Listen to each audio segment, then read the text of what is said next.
Assalamualaikum warahmatullahi wabarakatuh. Perkenalkan, nama saya Ilma Sururina. Pada video kali ini kita akan membahas sebuah artikel yang berjudul Korupsi dalam Kajian Hukum Islam, karya Syamsul Bahri. Pada video kali ini kita tidak akan hanya membahas tentang isi artikel tersebut, namun juga akan menganalisis mengenai ruang lingkup serta metode dan pendekatan yang digunakan pada artikel tersebut. Selanjutnya, sebelum menganalisis, mari kita bahas secara bersama-sama mengenai isi dari artikel tentang korupsi dalam kajian hukum Islam karya Syamsul Bahri. Yang pertama, sebenarnya apa sih yang dimaksud korupsi itu? Lalu, bagaimana sih kajian hukum Islam mengenai korupsi itu? Oke, langsung saja yang pertama, pengertian dari korupsi. Korupsi menurut bahasa atau secara etimologi berasal dari bahasa Inggris corruption yang berarti kecurangan dan perubahan. Sedangkan secara istilah banyak sekali. Salah satunya dikemukakan oleh menurut Marpaung yang dikutip dari Kamus Besar Bahasa Indonesia. Korupsi adalah penyelewengan atau penggelapan uang negara atau perusahaan dan sebagainya untuk kepentingan pribadi atau orang lain. Jadi, pada intinya, korupsi merupakan suatu penyakit sosial yang dapat merusak tidak hanya per individu manusia, namun juga seluruh lapisan dan sendi yang menopang kehidupan manusia, termasuk juga agama. Nilai-nilai agama yang mengajarkan moralitas bagi manusia hampir punah dan diabadikan begitu saja oleh sebagian mereka yang menjadi seorang koruptor. Selanjutnya kita akan membahas tentang kajian hukum Islam terhadap korupsi. Sebagaimana kita ketahui bahwa agama Islam merupakan agama mayoritas di Indonesia yang para ulamanya sangat mengecam perbuatan korupsi. Karena perbuatan korupsi sangat melanggar nilai-nilai agama. Maka dari itu para ulama Indonesia menetapkan bahwa hukum dari perbuatan korupsi adalah haram. Hal ini merujuk pada firman Allah dalam surat Al-Baqarah ayat 188. Dan juga ditambah beberapa riwayat hadis Nabi. Di antara riwayatnya diungkapkan oleh Imam Malik dalam kitab beliau Al-Muwatta. Selanjutnya yaitu hadis yang diriwayatkan oleh Imam Abu Dawud. Dari kedua hadis tersebut, hukum korupsi tidak langsung dikatakan dengan kata-kata korupsi, melainkan menggunakan kata-kata suap. Jadi, korupsi di sini dalam artian suap. Selanjutnya, kita akan melihat dari kacamata hukum Islam sendiri. Dari sudut pandang atau tinjauan usul fikih terhadap perilaku korupsi. Korupsi dengan berbagai dampak dan akibatnya dikategorikan sebagai perbuatan haram dengan tingkat mafsadah atau kerusakan dan bahaya yang sangat tinggi.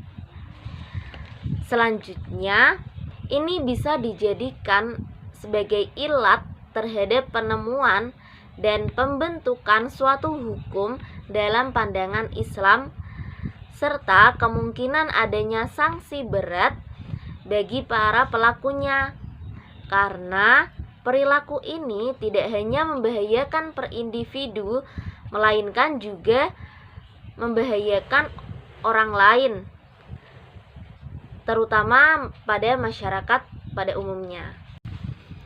Jadi dapat dikatakan ilat dari perilaku korupsi ini berdasarkan kasus yang terjadi antara dulu dan sekarang adalah sama.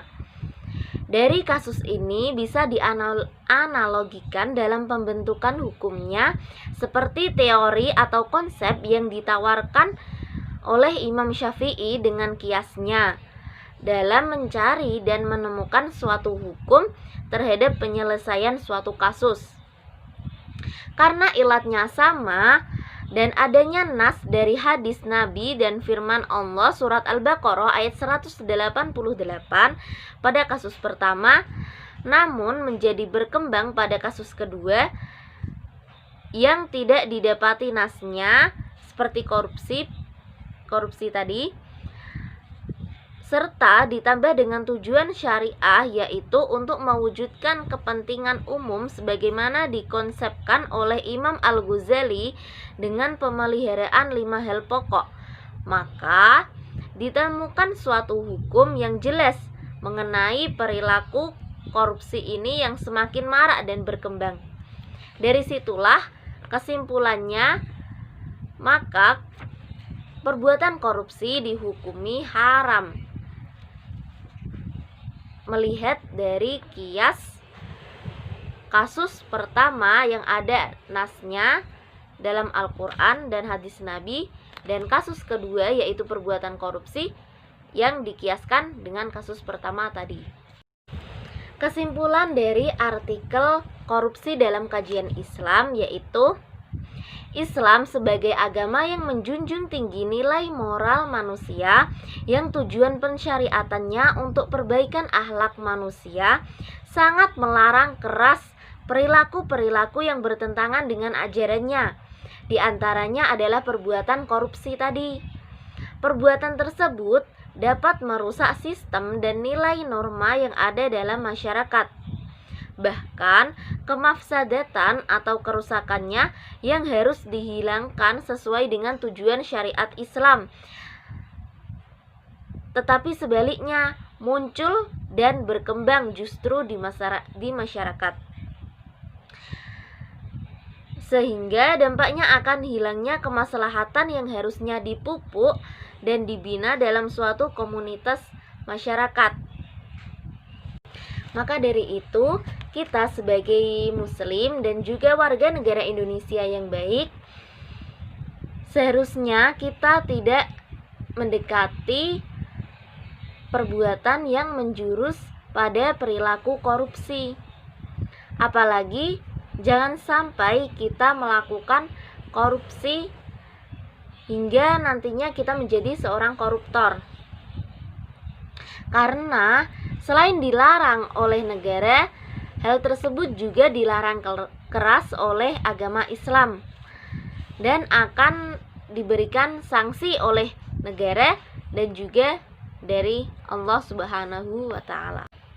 Setelah selesai membahas tentang isi artikel dengan judul Korupsi dalam Kajian Hukum Islam karya Syamsul Bahri, selanjutnya kita akan menganalisis ruang lingkup serta metode dan pendekatan yang digunakan dalam artikel tersebut.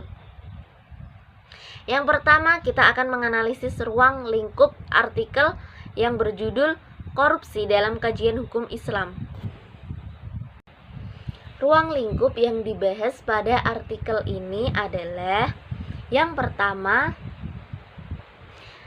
hukum korupsi menurut Al-Quran. Yang kedua, hukum korupsi menurut hadis Nabi.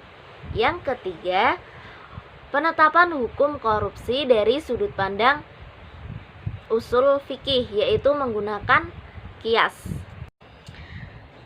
Analisis yang kedua yaitu mengenai metode dan pendekatan yang digunakan dalam artikel ini. Dalam artikel ini menggunakan metode deskriptif dengan penelitian hukum normatif yang dilakukan dengan mencari dan menemukan sumber hukum yang relevan dengan pokok permasalahan yang diteliti, yaitu mengenai perbuatan korupsi. Dalam hal ini akan digunakan berbagai bahan hukum yang tersedia, yaitu baik dari hukum Al-Quran, hadis, pendapat-pendapat para ulama yang nantinya hukum dari korupsi dikiaskan dengan hukum suap. Kita telah selesai membahas dan juga menganalisis artikel dengan judul Korupsi dalam Kajian Hukum Islam karya Syamsul Bahri. Sekian dari saya. Apabila ada kekurangan dan juga kesalahannya, saya mohon maaf dan terima kasih atas perhatiannya. Wassalamualaikum warahmatullahi wabarakatuh.